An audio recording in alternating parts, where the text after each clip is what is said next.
2.1 திட்டத்தை கைவிடுக. அழிக்காதே அழிக்காதே வளர்ச்சி அடைந்து வரும் தோட்டக்கலைத்துறையை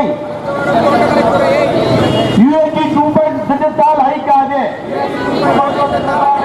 திணிக்காதே திணிக்காதே. UAT 2.1 திட்டம் மூலம்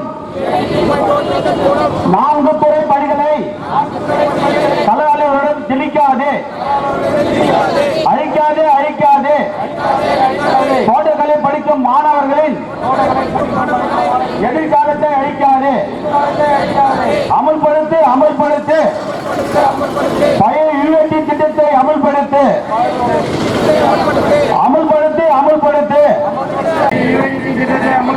காத்திடுக காத்திடுக காத்திடுக காத்திடுக. UAT 2.1 திட்டத்தை ரத்து செய். தோட்டக்கலை மாணவர்களின் எதிர்காலத்தை காத்திடுக. தோட்டக்கலை மாணவர்களின் எதிர்காலத்தை காத்திடு. காத்திடு காத்திடு. தோட்டக்கலை துறையை காத்திடு.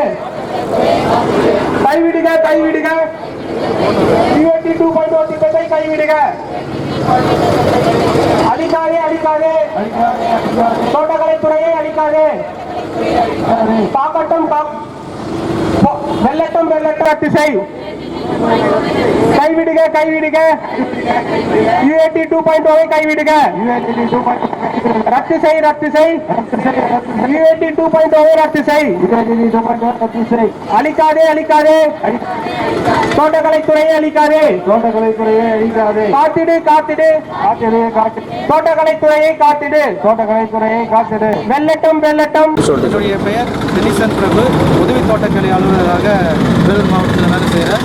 இந்த கவன ஈர்ப்பு ஆர்ப்பாட்டம் 2.0 அப்படின்னு ஒரு திட்டத்தை கடந்த ஆட்சியில் அறிமுகப்படுத்தினாங்க. இதனுடைய முக்கிய நோக்கம் என்னென்னா, தனித்தனியாக சிறப்பாக செயல்பட்டு வந்த ஒரு 4 துறைகளை ஒரே துறையின் கீழ் கொண்டு வந்து வேலை பளுவையும் விவசாயிக்கு கிடைக்கக்கூடிய அந்த டெக்னாலஜி மற்ற இதுவுமே கிடைக்காம ஒரே துறையில் எல்லாரும் செய்யும் பொழுது அதனுடைய பாதிப்பு விவசாயிகளுக்கும் டெக்னாலஜி தெரியாமல் அவர்கள் கிடைக்கக்கூடிய மானியங்களும் போய் லேட்டாக போய் சேருது. இந்த 2.0 திட்டத்தை ரத்து செய்யக்கூடிய ஒரு கவன ஈர்ப்பு ஆர்ப்பாட்டத்தை தான் இன்றைக்கி நாங்கள் நடத்திட்டு இருக்கிறோம். இன்றைக்கு மாவட்ட அளவில் நாங்கள் ஒரு கவன ஈர்ப்பு ஆர்ப்பாட்டத்தை நடத்துகிறோம். மாநில அளவில் 21/7/2026 செவ்வாய்க்கிழமையிலிருந்து மாநிலம் தழுவிய ஒரு ஆர்ப்பாட்டத்தை நடத்துகிறோம். இதனுடைய குறிப்பாக நோக்கம் என்னன்னா, 2.0 திட்டம் என்றது தனித்துறையாக சிறப்பாக செயல்பட்டு வந்த தோட்டக்கலைத்துறையை வேளாண்மை துறையோடு இணைத்து எல்லா துறைகளின் பணிகளையும் களப்பணியாளர்கள் மூலமாக செய்கிறது தான்.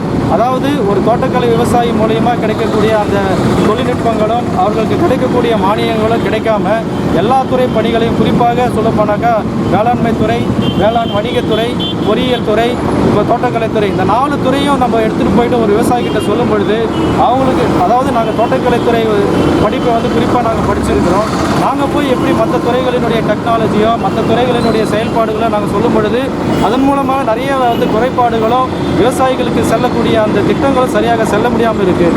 அதனால் இந்த திட்டத்தை ரத்து செய்து பழைய முறையில் இந்த தோட்டக்கலைத்துறை தனியாக செயல்படணுன்றதுக்காக தான் அந்த கவன ஈர்ப்பு ஆர்ப்பாட்டம்.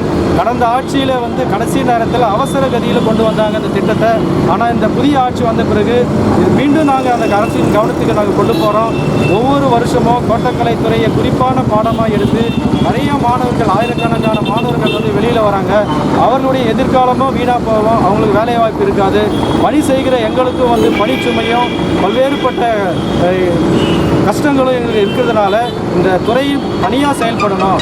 அனைத்து துறைகளும் இணைந்து செயல்பட்டால் விவசாயிகளின் வாழ்வாதாரம் கண்டிப்பாக பாதிக்கப்படும் என்ற ஒரே குறிப்பான நோக்கத்தோடு இந்த திட்டத்தை ரத்து செய்ய இன்றைக்கு மாபெரும் வேலூர் மாவட்டம் மட்டுமில்லை, இருக்கிற தமிழ்நாட்டில் இருக்கிற எல்லா மாவட்டங்களிலும், மாவட்ட தலைநகரங்களிலே இன்று கவன ஈர்ப்பு ஆர்ப்பாட்டம் நடைபெறுகிறது. இதனைத் தொடர்ந்து மாநில அளவிலே போராட்டங்கள் நடைபெறுகிறது. அதனால் அரசின் கவனத்துக்கு நாங்கள் சொல்லக்கூடிய ஒரே கருத்து என்னென்னா, விவசாயிகளின் வாழ்வாதாரத்தை பாதிக்கக்கூடிய இந்த திட்டத்தை ரத்து செய்யணும். தோட்டக்கலைத்துறை பயிரில் செய்யக்கூடிய அந்நிய செலவாணியை அதிகமாக ஈட்டக்கூடிய விவசாயிகளுடைய வளர்ச்சியை காக்கணும்னா அந்தந்த துறை அந்தந்த துறையோடு செயல்படணும். எந்த துறையோடும் நம்ம இணைந்து செயல்படக்கூடாது என்ற குறிப்பான நோக்கத்தோடு இந்த கவன ஈர்ப்பு ஆர்ப்பாட்டத்தை நாங்கள் நடத்தணும்.